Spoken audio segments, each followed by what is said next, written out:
Hi, welcome to today's video and thanks for joining me. Today we're going to be talking about this subject, tariffs. Well, tariffs are coming March 4th, and today in this video we're going to be covering what's going to be happening with tariffs. It's expected that it's actually going to go through this time because, as you know, Trump announced it and then push it off, and now it's suspected that on Tuesday, March the 4th, that we're going to see 25% across the board. So in this video today we're going to be talking about what is that impact to us in Canada for tariffs, what you can do about it. Why is March such a pivotal month for us in Canada? It's jam-packed full of really important dates. I'm going to get into that, and it's going to be very, very important for us to pay attention in the month of March because it could change our lives dramatically. And let's hope. So without further ado, let's get into why you're here today. Again, put your comments below, and I look forward to reading your comments as always. All right, let's talk about tariffs. Now, there's a side of me that's going to come out in today's video that I don't often share on my channel because it's going to be a lot about politics. My channel is not about politics, but I am a crazy news junkie and I love politics. And I'm not here to tell you, who's better or who's worse. That's not the intention of today's video, but there is some very, very pivotal points that both parties are saying, and I want to, shed some light on those subjects so you can figure out as well what's really going on. Trump has talked for a long time about giving us tariffs, and now it seems, I don't hear any news that he's going to put them off this time. It seems like we're going to get tariff right across the board. And why is the month of March so important to us? Well, let's dig into what's happening. Parliament is going to be resuming on the 24th of March. And as you know, Prime Minister Trudeau hit the pause button and on being a Prime Minister of Canada and decided to just allow our government to just, whatever the wind is blowing, that's the direction our country will go. And right now, the wind has been blowing towards the United States, and a lot of Canadians are talking. I've never heard this before growing up in Canada, and I'm a big lover of Canada. I'm absolutely Canadiana, and I've never heard so many people talking about wanting to leave Canada, and it really is troublesome because I'm a proud Canadian. I believe in what Canada is and who we are and the people that are in it. And to hear people saying that we need to leave Canada, it breaks my heart. And I think there's something special about being a Canadian. And yes, we have this awesome country below us that we can go into that country and we can spend our money and enjoy all of the great things that are in the United States. But you know what? This country has a lot to offer, and I think sometimes you don't notice what's right in front of your nose. And so today I'm going to be shedding some light on how great our country is as well. But government is supposed to come back into Parliament on the 24th of March. Now, they have a few days where they have to do something, and that is tabling what they're going to spend their money on. So the Liberal Party, by the 26th of March, this is a deadline, have to tell us what they intend to do with our money, how they're going to spend our money. And that's where the government's going to debate and vote and so on. Now, well, who will be in Parliament on that day, though? Because our Prime Minister is not actually running our government. The Liberal Party is having an election right now. And by March the 9th, we're going to find out who the next Liberal leader will be. And by default, that person will be the next Prime Minister of Canada. Now, my money's on Carney.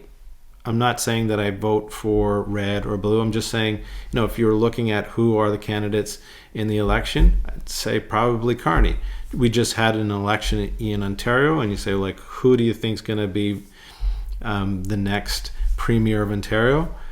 Ford was probably on, while maybe some people didn't want it, you just look for who looks like they're the strongest candidate, and so I think Carney's probably the person that is the one that everybody's trying to beat. Now, when the Liberal Party comes back into Parliament on the 24th, one of two things is going to happen. They're either going to say they're going to give opposition days to, this is which I'll get into, or Carney will say the Liberal Party is going to dissolve government and call an election. Now, if he's smart, which I think he is, he's not going to want to start his second day on the job being kicked out.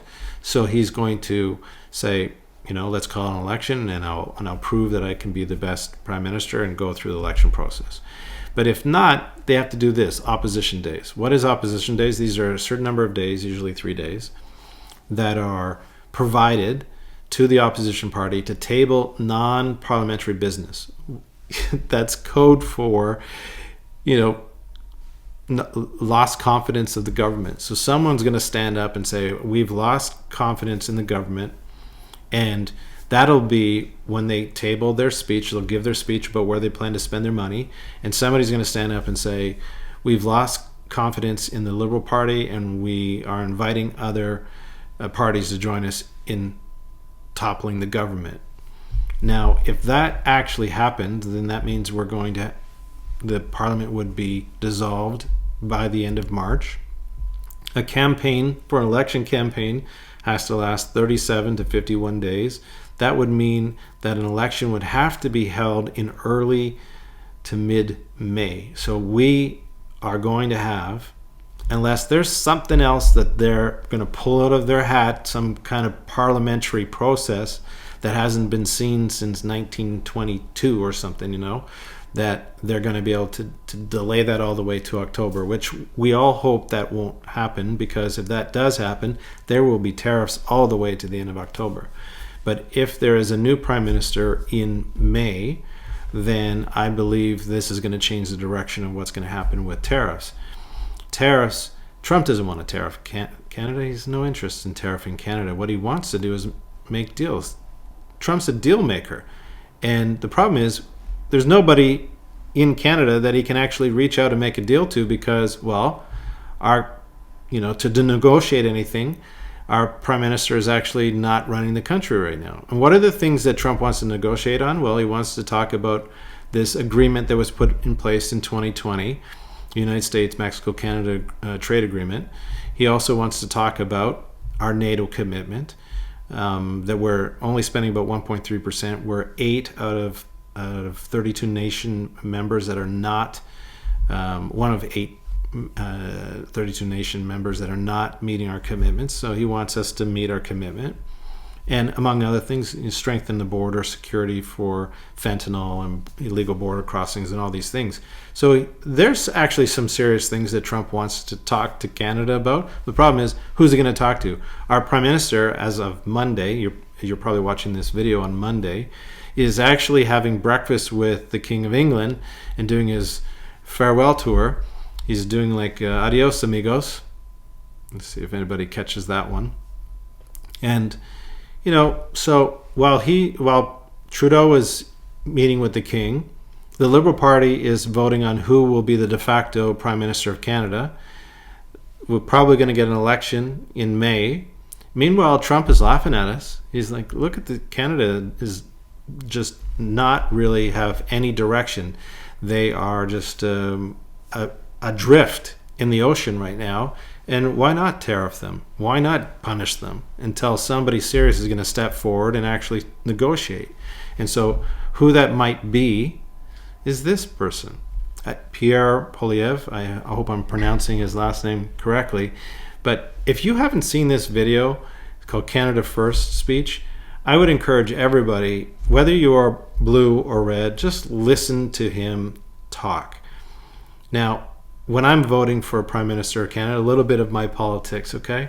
When I'm voting for a Prime Minister of Canada, I'm not necessarily voting blue or red. I'm voting for the leader and really what they come to the table with and the direction that this candidate wants to take our country. And that's how I vote. I vote whether I think that is the thing that I believe is good for us and it's good for my family. I'm going to vote one way or the other. So I'm not just voting by party. I'm voting by candidate and what is their agenda. And when you hear his speech, if you just put aside party politics and just close your eyes and listen to him speak, it's actually somebody that you can I actually feel proud to listen to. Like if he's our prime minister and he's speaking like this, I go, wow, he actually speaks so well, with confidence, with strength.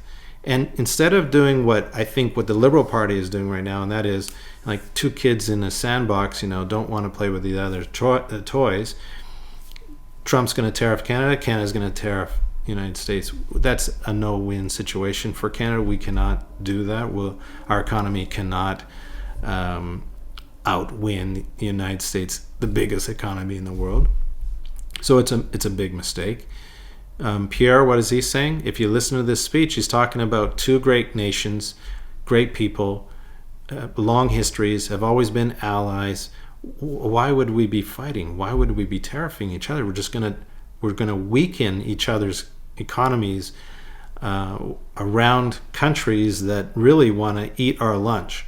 So we should come together. We should do more trade. We should build a strong alliance to be rivaling all these other countries among the world. So there's an opportunity, and that's what I think I found very impressive with the speech. So if you haven't watched it, go watch it, because it's a really impressive speech.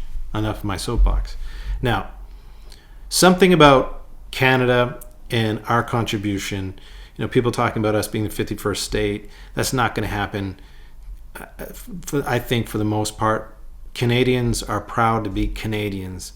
And yes, we've got problems in our country. There are things that we don't like, things that we find extremely offensive that are happening in our country. And we will figure those things out. We will do that by voting in a new leader. And as always, whether it's a Liberal Party or Conservative Party, when things go wrong, we hold an election, we vote in somebody new. And that's, I think, what's really great about Canada, is that we do have a voice. We exercise that voice. And it's something that we should be proud of. And so some people say, let's be the 51st state. I don't buy it. Maybe that's some young people that just haven't been, in Canada and contributing long enough to know what it means to be Canadians. But by and large, I think people our age, my age, are proud Canadians, want to live in Canada, love Canada, enjoy going to the United States and seeing everything they have to offer, but they are proud Canadians and want to remain Canadian. So I don't buy it at all. But what happens when Canadians go to Florida? Watch these stats. This is really remarkable.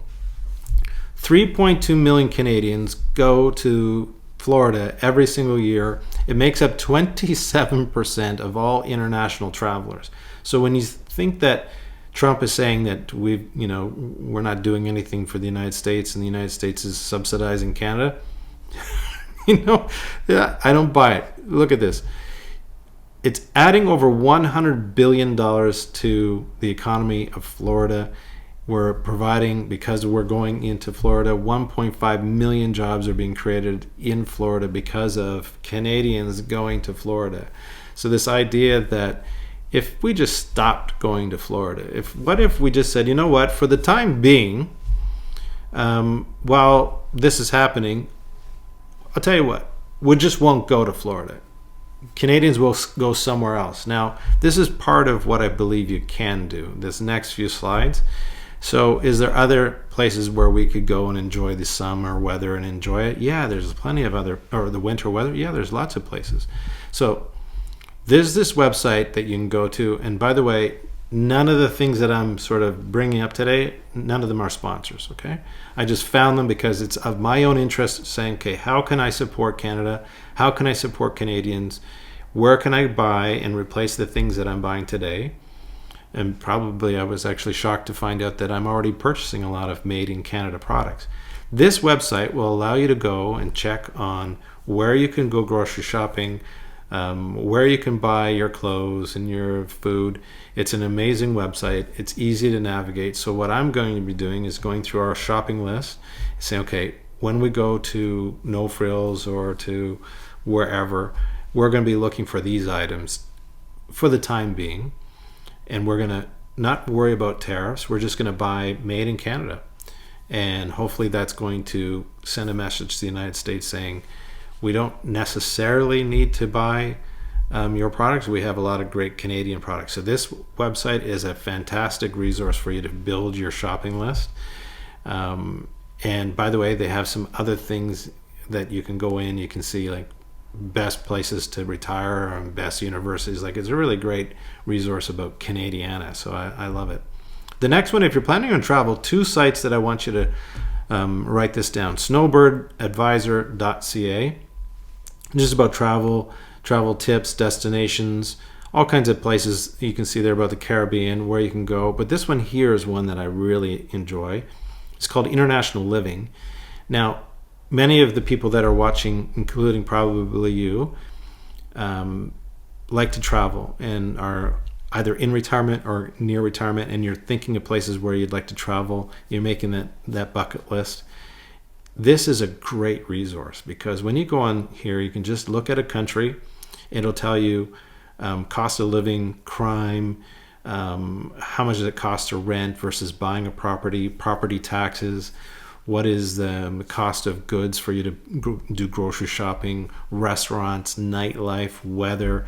It is a fantastic resource for you to figure out. Look at that. There's even a thing that says best places to retire.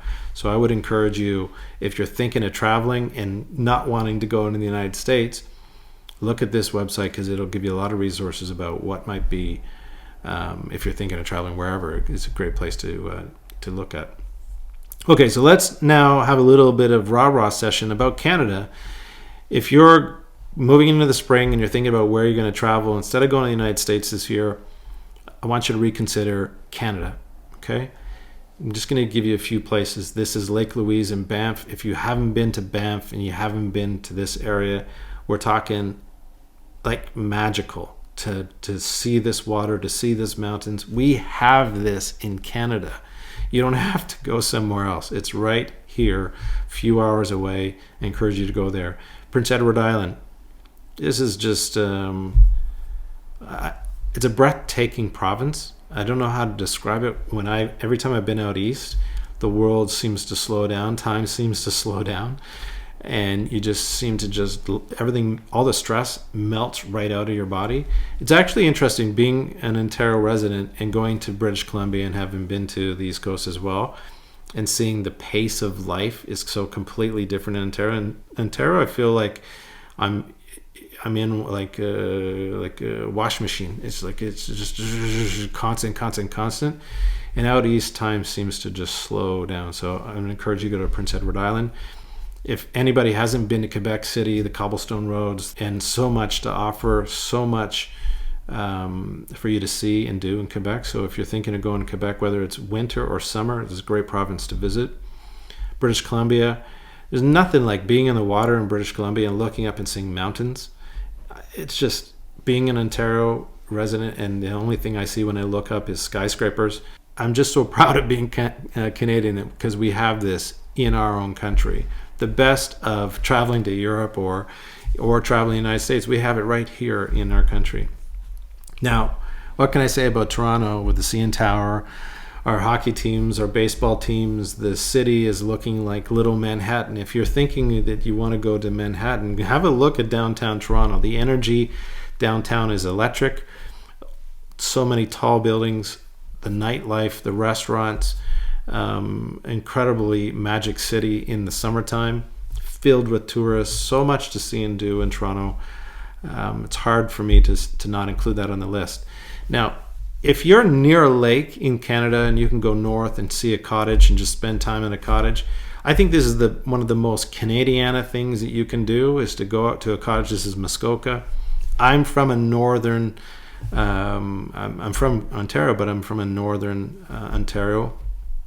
And I grew up in this kind of climate, and it's something that if you haven't had a chance with your family to go out to a lake in the summertime and just relax and enjoy what we have to offer, I encourage you to find a cottage, rent it for a week. Your kids are going to thank you for the rest of their lives. The memories you're going to have are just going to be amazing.